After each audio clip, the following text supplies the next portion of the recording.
Hey everyone, Ben Coomber Radio, episode number 172. We are well into 2016. If you are on the ball and you listen every Thursday and you engage in the show, welcome into 2016. I hope it's going as you planned. I know me and Rachel have talked an awful lot recently about goal setting, what you're doing, why you're doing it, and we don't say this stuff for no reason. It's really, really important. And you can often say, look, any time is the right time to start new things, and that is right. But I know the kind of fall of a new year is a good time. So whatever you're doing in 2016, make it count.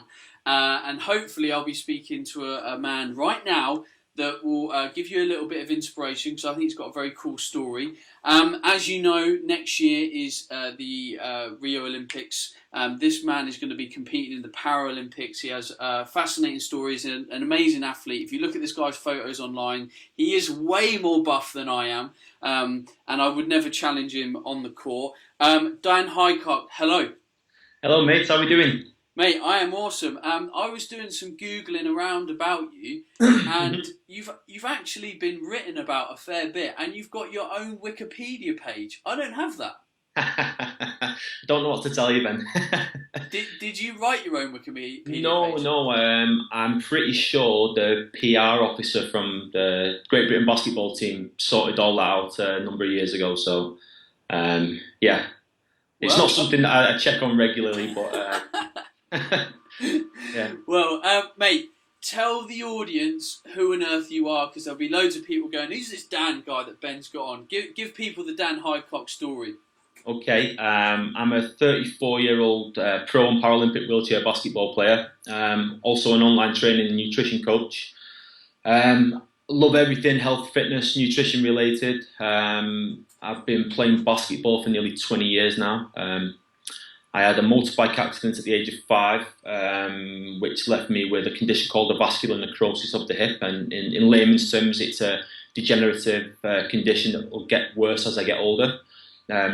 My disability is actually classed as sort of a minimal disability, so I can still get about and I can still do a little bit of walking. But as I'm getting older, it's sort of deteriorating. So I've actually just had some hip surgery 7 weeks ago. So I've been sort of sidelined for the last 7 months. So the rehab's going well at the moment, and I'm looking to get back into full training as of next week. Wow. So, okay, minimal disability. Either way, you're a man that performs a sport in a wheelchair. Now, before I go into any of that, your name, Dan Highcock. Tell me the kind of bullying you used to get in the playground at school with having cock in your surname. Yeah, it's a great. I've actually got my dad in the next room here now, so yeah, doctors' waiting rooms, that kind of thing. Mr. Highcock to room 2. Everyone would look round, sort of laugh. Yeah, always got a giggle. So, do you have any nicknames these days as an adult related to cock? There was a few guys in the GB team, some senior members that used to call me the cock, but that was. That's for another story. Yeah, another story. Yeah. I've not seen you in the shower, so wouldn't know. So tell me about the story. This wasn't something that happened from birth, but you going through your story, it was a little bit puzzling, because when we were talking off air, you had a crash or a moment which caused the injury, but you've now got something that's degenerative, which kind of seems weird, because you would have linked like degenerative conditions to something that's genetic, rather than you've had an injury and then it gets worse rather than healing, because it's obviously healed and now it's going to get worse. So tell us how it happened and what it's kind of like to live with it now, the progressions of it. Okay, so going from the beginning, when I was 5 years old, me and my cousin both got bought little Honda motocross bikes. My uncle used to take us out. We got them for Christmas, so we used to go out straight away, and my cousin got to ride his bike without stabilisers really quickly, which sort of pissed me off a little bit. So I used to get really frustrated and stuff, and after a couple of weeks I sort of managed to do a lap of the field without stabilisers on. Anyway, my uncle told me if I could do one more lap, he'd bring us out again tomorrow, the next day. So I got on the bike, got a bit excited, opened up the throttle, unfortunately at this moment, sort of my goggles and the mask I had on sort of steamed up, and I tore off across the field, and out of a big massive field that was by our house, I sort of crashed into a rugby post. Yeah, unbelievable, mate, unbelievable, but it's true. So I hit the rugby post, and the inertia tried to throw me off the bike, but the handlebars swung back and trapped me across the hips. So it sort of crushed my left pelvis, and I broke my leg in numerous places, and it left me hospitalised for nearly 7 months. And I had multiple surgeries, but my body kept rejecting everything, and I kept getting infected. So I think that's why I was in for so long. And then when I came out of hospital, I was in a full body plastic cast from the neck down to both feet for another 6 or 7 weeks. And then I was told I would never walk again. I would be in a chair for the rest of my life. And I just sort of completely disregarded what the doctors told me and what my mum used to tell me, and sort of did my own thing when nobody was watching, and sort of progressively got my legs stronger and built it on from there.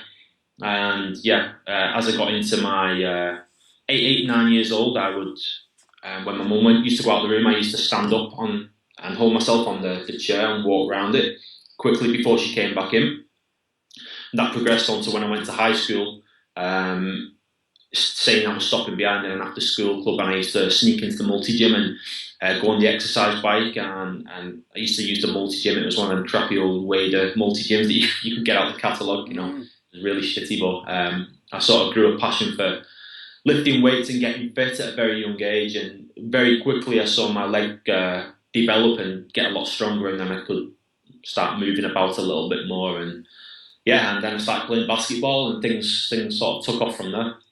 So how did you just start playing basketball? Because you don't, you can do it at school because you're able to play loads of different sports, but how did you just start playing basketball? And at what point, when you had the surgery, were you in a wheelchair from that point onwards? Yes, from that point onwards. So I remember being in primary school, and I sort of missed the first 2 years, I think it was, and then I went straight into like a third year infant class. And I remember being in the cheering school, and I got bullied, and we used to have a football field, and I'd go up to the top of the football field with some of the lads, and then they'd take me out of the chair backwards and at lunchtime, and then run off and go back into school. And that was a very young age. And then I've gone off track there. What did you ask me again? Where did the kind of basketball come into it? Because especially if you're in a wheelchair, you don't just happen to start shooting hoops. When I went to high school, obviously where I live in the country, the main sports were football, rugby, and a bit of cross country and stuff for the kids to do in the PE lessons. So I couldn't obviously do any of those. So I didn't do anything for PE for the first year. I used to sit in a classroom and sit it out. And then we got a new sports teacher that was sort of a basketball fan. And he said to me, "Do you know you can play basketball in a wheelchair?" I was like, no, didn't have a clue. And he said, "Let me put you in contact with somebody, because I know where there's a team in Liverpool." And sort of got the address, got contact number, called them. My grandfather took me the next week. I was in like a big old school hospital wheelchair. They were all in these sports wheelchairs that were made to measure. It cost like $2 or $3 grand a piece, going back 20 years ago. So it was like a real eye opener, and I just fell in love with it straight away and started going once a week. Got told I had a little bit of potential. I was hooked on it. I used to sleep with my basketball at night. And sort of went from there. Started going to 2 times a week, 3 times a week, and here I am today. I train twice a day, 5 days a week. Sometimes 2 days I train 3 times, and then I have a game on the weekend. So it's sort of progressed slowly over the years. Wow. Now I have watched some clips of wheelchair basketball, because it's one of those sports that catches your eye, because it looks brutal in some respects, like some of the collisions you can get and things like that. Like, is it that much of a contact kind of sport? Talk us through some of the dynamics of it. Completely. I sort of remember the first time my wife came to watch me play, and I thought she was going to have a heart attack. Like, the first time somebody came flying out the wheelchair from a crash, like she jumped. Like, I heard this scream in the background. Turned around, and my wife was stood up with her hands over her face, like she But yeah, that's what a lot of people's reaction are is the first time they see the game, because it's very full contact, it's very rough.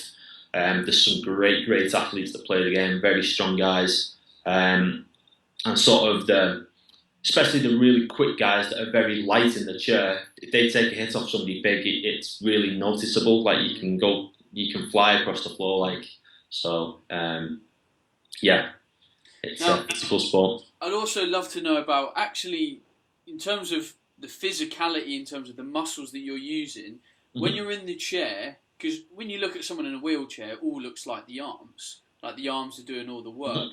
What are some of the demands that are placed on the body doing that sport? Is it all arm, forearm, or is it all full lot of shoulder, lat? That sort of depends on your classification and your level of disability, because obviously we have a point system, so going from 1 point to 4.5, going up in 0.5 increments, and the lower end of the scale is the most severely disabled, and the higher end of the scale, 4.5, which is what I am, is the sort of more minimal.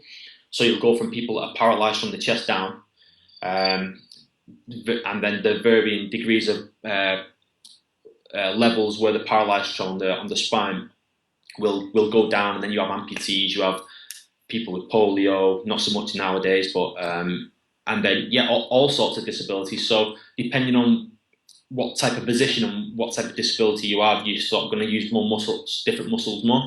Sure. Like for me, I can generate a lot of power through my hips and through my lower back and stuff like that. So I do quite a lot of leg work and hip work and posterior chain sort of stuff.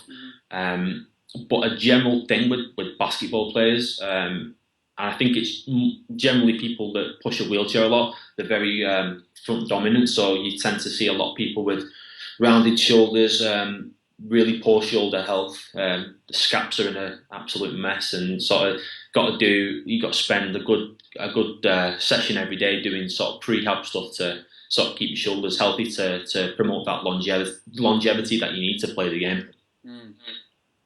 Okay, so talking about your training, you obviously train a lot. You mentioned 2 times a day most days. As an athlete that's playing a sport that has skill acquisition as well as conditioning acquisition, what does your week look like in terms of training? I'm intrigued. Okay, so the way I set the week out is we have 6 team sessions per week on one game. So the team sessions are morning and night, 3 times a week. So in the mornings we'll do a lot of skill-based stuff. In the evenings we'll do a lot of team stuff. We'll play a lot of games, so it's very, very intense. Strength and conditioning wise, I sort of taper my week. So the start of the week is really hard, and it sort of tapers down. Then I have Friday off, and then we play on a Saturday night. So all my harder stuff is at the start of the week, and then it sort of tapers off to sort of easier stuff towards the end of the week. Okay. And I know kind of sports, especially Paralympic-based sports, are always struggling for funding. They're always, they're just not as mainstream a sport. We know that is a kind of problem of the environment. Do you have quite a good coaching set up around you? Do you have like S&C coaches, nutritionists? What's your support framework? Well, we're quite lucky actually, because in comparison to a lot of other countries, and because we've been successful over the past 20 odd years as a national team, we're actually funded off the national lottery in UK sports. So we get like a programme funded, and then each player gets sort of it's called an athlete personal award, which sort of helps you train without any expense. So you can actually train full time without having to work. But then what you'll actually find is a lot of, I would say 95% of our guys play professionally in the European leagues as well. So and with the national team we have nutritionists, S&C coaches, great coaching staff, great support staff, great physios. As an actual sport, Paralympic sport, we're really lucky because, like I say, it's all based on performance. I mean, if we didn't medal, for example, in Rio next year, then it could be a massive shake-up. We might lose the whole funding. We might lose a portion of it. I'm not too sure. That's not my position, or I don't really get involved in that kind of stuff. But that's the way it is. It's all performance based. Yeah, so. No, sure, and that's fair enough. But I suppose, to be fair, your sport is a bit more interesting to watch than some other sports. I'm biased, yeah, because obviously I'm going to say that, and because I say that, it's because it's such a fast, exciting, physical game. It's never going to be the same as anything else, and you have such great athletes that are playing the game and such great skill level. It's fascinating, and I can guarantee anybody that hasn't seen it for the first time, especially if you watch it live, people cannot believe how good it is. And obviously I'm biased and I'm going to say that because I love the sport, but I'm going off what everybody else says to me.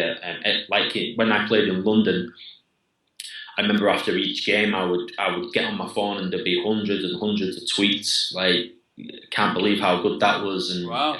Yeah, so it was really, really good. And I think London 2012 did wonders for the sport, especially in this country where basketball is not such a big sport in comparison to the rest of Europe. And yeah, sure. Mm-hmm. Well, when you're next playing in London, let me know. I'd love to come and watch. I think it's fascinating. Yeah. I'd love to. We actually had European Championships in Worcester this year, just gone. We got a third gold medal, third straight win of the championship, which was good. That was a bit of history made, but it's been very rare over the years to actually have an international major tournament in the UK. So obviously we had London 2012, which was part of the Paralympics, and then we had the European Championships. But we do have lots of sort of warm-up tournaments at home before we go to a major, if that makes any sense. Yeah. No, sure. When we were off air, you were talking about in the next couple of days you're going back to Germany. Yeah. What's in Germany? Is that where you're playing currently? What's the crack? So I play in the Bundesliga, so I play for a team called Thuringia Bulls, and at the moment we're currently top of the league. We came runners-up last year. Sort of in the second year of my contract. I'm contracted until May 2016. I played in Spain for 5 years before that. I played a year in Italy, and the rest of my years I've played in the UK. So okay, so I'm intrigued. That obviously seems a little bit kind of higher level almost. So you getting funding from the UK and stuff to kind of train, but you're also got a contract. It's like a professional sportsman's contract in Germany. Yeah. Ah, cool. All right. And why Germany? Because you've played in Italy, Spain, other places. Like, why and where have you moved? You sound like my wife. Yeah, well, we did have a chat earlier. She was happy in the sun. I'd been at the same team for 4 years, and they were like my family. They treated me really well. I won a championship with them there. We won a European domestic cup. But when you just sort of need a new perspective and a new change, and I felt like I was going stale in my game and my outlook to everything. I just thought I needed a change, and I got scouted off the coach, and he contacted me, and then we sort of had the terms negotiated. I sort of took a weekend over there with my wife to see the city, and then we decided to sort of pack up and move over, and the team were sort of, I don't want to say better at the time, but they were doing better, and they had more sort of scope to sort of win the top. It's the equivalent to the Champions League in football, the top European competition, and that's something I really want to win before I stop playing. And we came fourth in that last year, and we've got a really good chance of winning that this year. So, I mean, these type of reasons are the reason I moved there, because I wanted to sort of get to that next level, club level, if you know what I mean. Yeah, God, definitely. And that stands to reason. You're just taking the next step up in your career. It's just a shame it happened to be Germany, because I've eaten German food and it has something to be desired. Yeah, mate. Yeah, and the weather as well. It's not the best. I'm actually shitting myself going back over because it's freezing at the moment. So Yeah, but I don't mind the food, to be fair. But I do tend to eat at Italian restaurants when I go out. So Yeah, that's not German food, Dan. no. I went to a German restaurant and we got advised to go there because it was all very traditional German. Like, you're going to get the best of German food, and the menu had lots of different things on it, but all the lots of different things were really the same. Yeah, lots of sausage. Lots of sausage, lots of deep fried breadcrumby stuff, a bit of goulash, a bit of stewy stuff, beer, chips, and that was it. Yeah. Really good recipe for heartburn, that, mate. Yeah, it's amazing. And I'd left Germany I'm not going to recommend that for the cuisine. I recommend it for the beer, not for the cuisine. Yeah, agreed, completely. Nice. Now, we're talking about nutrition. Let's talk about nutrition from your kind of perspective as an athlete. How do you look at your nutrition? What are some of your founding principles? What do you make sure you do every day in your habits to get the best out of your body? Okay, so it's sort of changed dramatically, especially over the past 3 years. Okay. I'm a lot more, well, not anal about it, but I'm a lot more, I can't think of the word, but I follow a macro-based diet, so I have sort of specific numbers I eat from carbohydrates, fats, proteins, and fibre every day. And that obviously changes depending on my activity level. So if I'm training or resting, I mean by that. I generally base all my I do eat a lot of carbs. My fat's fairly high. My protein is moderately high as well. Fibre is fairly high. But I really base all my carbs around my training. So it's just before and after. And that seems to work best for me. Okay, and in terms of you said you've learned a lot over the last 3 years. In terms of these other things, because what I want to now understand from you, apart from this is what I do, what do you find is really important for you as an athlete to perform really well? Because there's not just diet, there's lifestyle factors. So give me some specifics where you've said, you know what, I changed this, and this, and for me as an athlete, it really helped. Okay, so sort of managing my training load has helped because I suffered a couple of years ago with a bit of a burnout, and it took me months and months to get right. So now, the most important thing for me at the moment is sleep. I make sure that I sound like a grandfather, but I'm in bed for 9:30, 10 o'clock every night. Yeah, you're the same. Yeah, well up for that. Yeah, I go to bed early, get up early. I made a conscious decision as well when I had my surgery 7 weeks ago, because I was a heavy caffeine or coffee drinker. I was sort of always hyped up, so I made a conscious decision to not caffeine on the head 7 weeks ago, and because I wasn't going to be doing anything because I just had surgery, and I thought if it kicks my ass for a couple of weeks, then so be it, it's fine. And it did kick my ass after years and years of drinking a lot of coffee every day. I felt like death for days and days, and then all of a sudden I woke up one morning, I was like, I feel great, I slept great. And then sort of got into the afternoon, and where I would normally dip and go for another espresso, I was just kept on working, kept great, and then sort of by 9:30, 10 I was tired, went to bed, fell asleep straight away. And that's how I've been ever since. And I feel so much better for it. And I love drinking coffee, but I drink decaf now. That's just one thing that I've changed. So sleep is really important. Hydration. I drink tons and tons of water, and I make sure I get all my micronutrition. I make a conscious effort for that, because eating carbs, fats, and proteins is really easy because I'm hungry all the time, so I don't have any problem with that. But sometimes it's can be a bit of a ball ache preparing vegetables and stuff like that. So I sort of try and make a conscious effort to get all that locked in every day as well. Okay, interesting, cool. So you're obviously on the build up to what is one of the biggest events of your life next year in Rio. Yep. What will change in the build up to that? Will you fly out earlier to be on a bit of an intensive camp? What will change? Give us a little insight. Okay, so the way things work is my domestic season finishes in May. So January to May, I'm with my club the whole time, and we will have I think 2 or 3 3-day residential camps in the UK for the Great Britain team. So I'll fly back from Germany and go into those camps. And then as soon as the season finishes in Germany, I'll be straight back to the UK, and then it's a residential camp. I think it's 3 or 4 days a week every week in Worcester. We're based in the university in the Worcester Arena. We do all our training there, and that'll be every week up until Rio.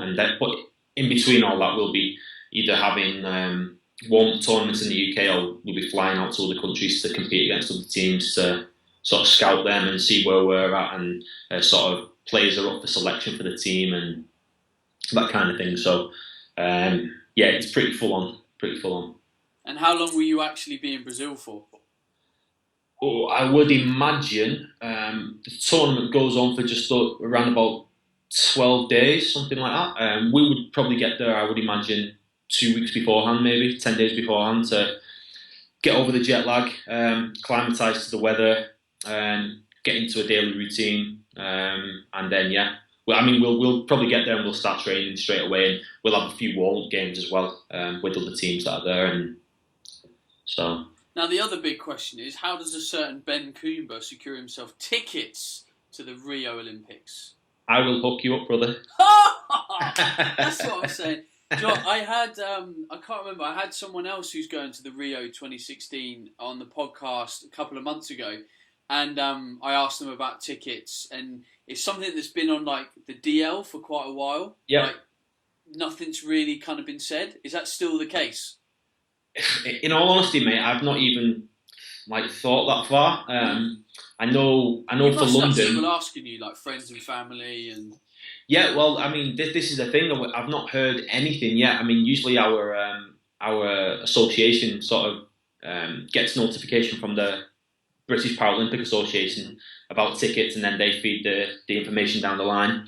I know for London, it was a bit farcical, because they sold so many corporate tickets that as players we got 1 or 2 tickets per game for friends and family, and it's like it was caused a bit of a stink with a lot of people. So I'm hoping that Rio is a little bit better in that respect, but. For the general public, yeah, I've no idea when. No, nor have I. I've tried to research it, and I've not come up with anything. Yeah. Which is weird, because, like, you know, the Rugby World Cup, which has just happened in England, Yeah. I bought those tickets like way in advance. Yeah. Like they were on it. Mm. Who knows? It is what it is, I suppose, and I just usually wait for our guys to make contact and let us know what's going on. Otherwise, it's just another thing that you've got to think about and sort out. So yeah, sure. Now, you online on Facebook. You're actually in our BTN community, right? I certainly am. Now, are you in the community because you've been on the academy, or currently on the academy? I've been on the academy, yeah, and I'm currently on. I've been on the foundation. I'm currently on the academy, which finishes in April, I think. Okay, cool. Yep. Cool. So I'm intrigued, because you're an athlete. You've got lots of people around you that help you with nutrition, S&C, and that kind of stuff. What made you want to go and do a nutrition course? Because I want to be in control of what. I mean, I love learning about this type of thing, and things are changing so dramatically all the time with new research and new data that I just want to keep. You know, 1% areas. If I can make a change because there's new research that says this is better, and I try it and it is, and it makes a small difference. That small difference, along with other small differences from maybe training and other areas of life, mounts up to a big thing. And because I got into training and being a nutrition coach for other people as well, it seemed like the right step forward, and definitely made the right decision to do it. Okay, because I was trying to piece things together, and you were mentioning, you know, the amount of changes that you've made, the whole like coffee thing, which is something I go on about all the time. Yeah, well, I mean, I watched a webinar or something that you did on YouTube, and that was like sort of the final nail in the coffin. That sort of right, I'm going to do this because I've thought for a long time now I drink too much coffee, and I've sort of cut it down a little bit, but then slowly but surely I went back up to what I was drinking again. And I thought, right, when I have this surgery and I've got time to let it fully get out of my body, and I'm not going to have any demands placed on it physically or mentally from training, I'm going to do it, and I did it, and yeah, I'm glad I made that decision. So, right. Do you have coffee at all at any point now? I drink decaf, but still not very often. I had some coffee when I drove back from Germany to the UK, proper coffee, Yeah. and I felt good for about 10 minutes, but then afterwards I just felt like really like agitated, and like I just didn't get a good feeling off it. So yeah, I have it so rarely now that when I have it, I get a real agitated energy, and I'm yeah, doing everything really quickly, but in not a fully controlled way. yeah. And when I think back now, if I had like 4 or 5 coffees like I would normally do in a day, Jesus Christ, yeah, not good. See, a lot of people think caffeine makes you more in control, and I think, yeah, it does. If you're really in the ground, you're quite tired. You're really not looking after yourself. Coffee is going to give you a semblance of normality. Yeah. But as soon as you are a fairly well balanced, I just don't feel it gets me anywhere near normal. I just think the less things that influence my physiology out of normal ranges, I just feel in control. Yeah, I feel like I'm in the exact mindset and the exact. I have the exact feeling mentally and physically now that I should be. Like I feel like I'm properly in line with how I should be. And when I have something that's got caffeine in now, it knocks me out of that, and I can be like snappy. Like if I have a coffee, then things piss me off a little bit more quickly and stuff like that. So yeah, I'm glad I've got rid of it. Nice. Well, the reason why I brought up you being on the academy is I just find it fascinating because obviously I built the course for people, for coaches to kind of educate themselves to help their clients more. But to have people that are professional athletes on it, learning more about themselves, we get people from the general public.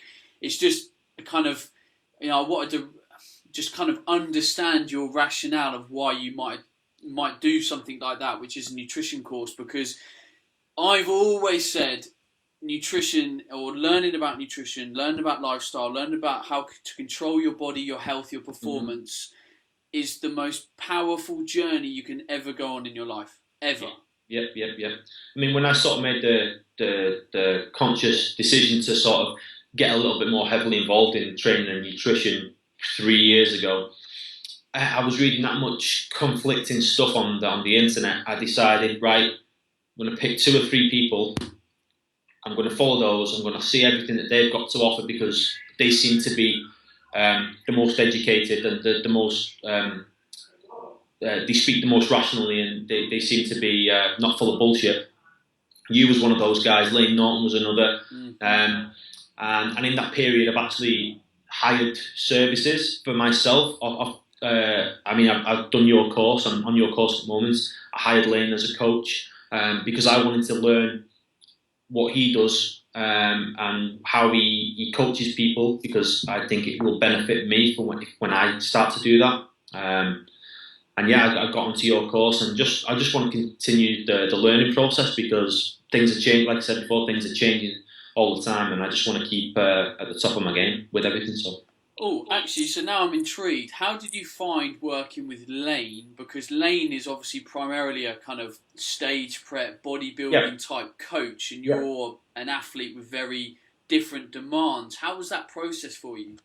Well, I sort of wanted to learn because I wanted to get into being an online trainer and nutrition coach, and obviously the sort of one of the main things people want to do, well, the 2 main things is either gain muscle or lose fat, and I was really interested in tracking macros and stuff like that. So, and I actually had a feature in Muscle and Fitness last year where they were going to come and take some photos. So I thought, right, I'm gonna hire Lane, get me in shape, man, get me in shape for this. And yeah, he did. He got me in good shape, and I sort of learned how he did it, and sort of to what degree you sort of cut things or add things into the diet, and it was a valuable experience. Wow, I mean, wow. not necessarily for my sport and for myself, but for me to be able to use that tool with other people. Well, I always say to people, you need if you look at someone, you pay attention to their work and you respect their work, then the best way to find out about their methods is, I don't know, buy their book, buy their course, whatever, or be coached by them. You get to directly feel and experience their methods. Completely, and like I'd have people saying to me, "Well, why are you doing that? Why are you spending money on that?" I said, "Well, it's an investment. It's not. I'm not spending money on it willy nilly. It's like it's an investment into myself and to what I'm going to do in the future."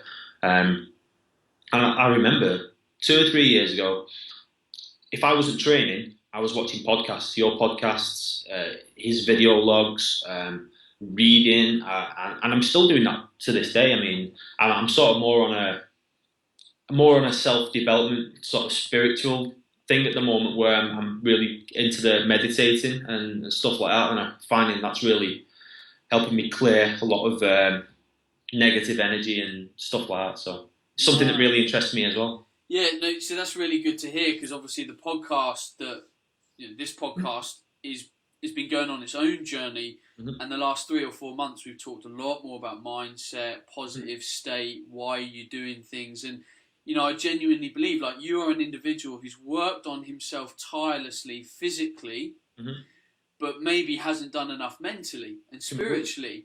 Completely, mate, completely. Exactly, and I've taken people on this journey for 2 years, and I've said, look, you know all this shit, and if you don't, you're not paying attention, or you're just not doing the hard work, but now you've got to invest in your mind, so that every day you wake up and do the things that you love to do. Yeah, I mean, in the past 2 months, I feel like a different person. I think it's a combination of getting rid of the caffeine. I'm doing the whole gratitude thing every day, and I'm meditating, and I just feel like really, really, really well balanced. Really, I can't describe it, to be honest with you. It's sort of I feel good all the time. That's it. Okay, I'm intrigued now in terms of the sort of the mindset stuff and the things that you've been learning, because I think this will benefit the audience. What are some of the people that you've been like listening to kind of learn some of this meditative mindset stuff? Okay, so I've got into something that I've been using a thing that's known as the law of attraction over the past couple of months, and there's people that are involved in that. There's a guy called Joe Vitale, Dr. Wayne Dyer. They have a lot of good meditation audios. I've been reading a lot of books on stuff like that as well, and I feel like even after reading my first book, I sort of had a completely different outlook on what I was going to do from the next day. And it's sort of a hard thing to describe, because it's only been a small part, like the past couple of months. So I'm really in the beginning of it, but I'm expecting really good things. And in the past month especially, since I've been doing all this sort of stuff, the amount of positive things that are coming into my life on a daily basis are unbelievable. I mean, I got asked to write for Alpha Man magazine, got invited onto this show that I'm a massive fan of. I've got a piece going in Muscle and Fitness USA. I think it went online yesterday with Quest Nutrition. That's just a few things in the past couple of weeks, and things are really sort of taking off for me, and it's exciting times. Oh, mate, pleased for it. Nice work. Well, pay attention, people. This mindset stuff isn't mumbo jumbo stuff. Exactly. I was going to mention something else, but I've forgotten it. Oh yeah. Have you? So, because you're currently in the academy, have you been through the kind of macronutrient bodybuilding part of the academy yet? I'm pretty sure I have. Yeah. Taught by Steve. What was Stephen Box's? Yes. Okay. The reason why I ask is because you mentioned Lane Norton, and I haven't mentioned this yet, but Lane Norton is now joining the Body Type Nutrition Academy coaching and teaching team. Is that what his post on Facebook was about when he said he has some big news for people in the UK? I don't know, actually. Oh, okay. It might be. But I've been speaking to Lane over Christmas, and Lane is now going to be teaching the kind of physique, bodybuilding, macronutrient side of the academy. So while you've been through that part of the academy already, as soon as Lane's taught it, we'll update your members area and you'll get to watch it. Fantastic. Which I'm really excited about, because for me, like you've identified, I would say Lane's probably the top guy to listen to on that kind of information. I respect his work hugely. Completely. Anyway, Dan, it's been a real pleasure talking to you today. I think you've got a fascinating background. You're a genuinely nice guy, and it's great to hear the journey and evolution of someone else, someone that's gone through nutrition and mindset and has had to work through kind of personal adversity stuff. I'm sure you don't look at it like that. I'm sure you just see it as another one of life's challenges.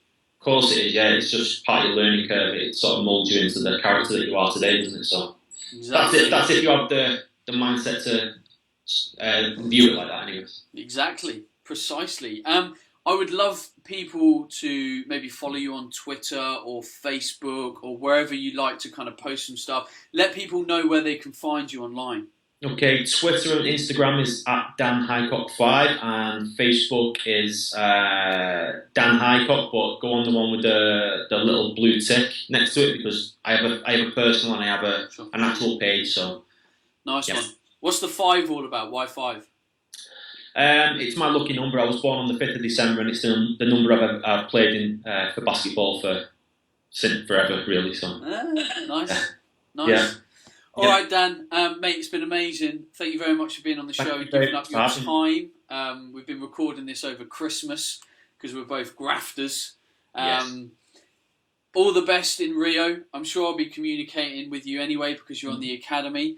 For everyone else, I will be back on air with Rachel next week. As ever, if you've enjoyed this show, drop me a tweet. Drop Dan a tweet. Drop me and Dan a tweet. Say, hey, Dan, really enjoyed your interview. You might ask him a question, ask him about a resource. Dan is there, I'm there. Communicate to us. We are always willing to communicate to people that want some kind of conversation about health, fitness, mindset, whatever it might be. So that's it from me. I'm off. Dan, thank you very much again for your time. All the best for 2016, guys. And I will see you on the next show. Ciao. Will do. Cheers. Hey everyone, Coomber Radio, episode number 171. Hopefully that is correct. I know I'm not the best at that. I have got the ever lovely Rachel back in the house. Christmas has blown over. This show's going live on the 7th of January. You'll all be back to normality. The whole Christmas thing would have blown over and we all would have been going, whew, did that just happen?